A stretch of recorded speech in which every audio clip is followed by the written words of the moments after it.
Welcome back! Ito na po. Ito na ang magnanay. Nag-aaway na naman sa airport. Ayan, ayaw magpahawak ng isa. Ito na po kami. Boarding na po.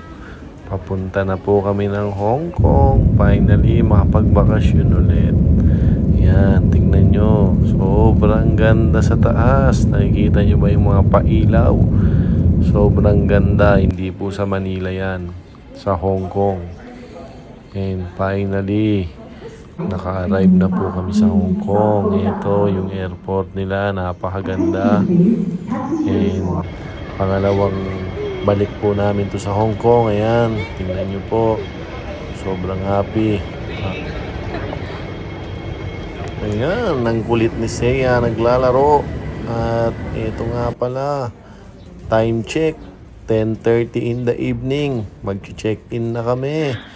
Dito kami ngayon sa Prince Hotel. Finally, makakahiga sa magandang kama.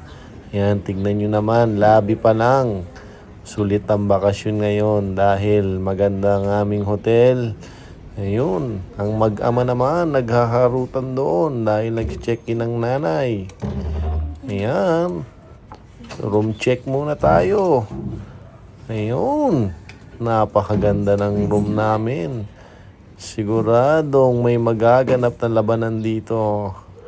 Ayan, silip-silip sa salamin. Ayun, may sarili na nga palang bed si Isaiah dahil ayaw niyang tumabi sa amin.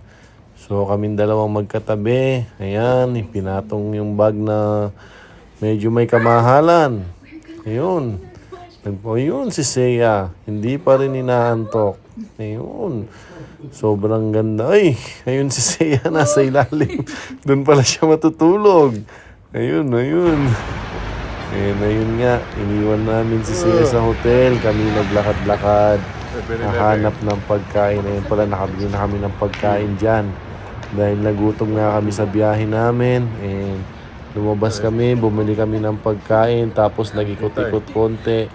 Habang si Seiya ay naiiwan sa kwarto, natutulog. Gusto niya kasing sumama pero hindi niya alam. Iniwan namin siya habang siya tulog. Ito nga, nandito kami sa Prince Hotel. Napakalamig sa labas at napakasarap ng hangin.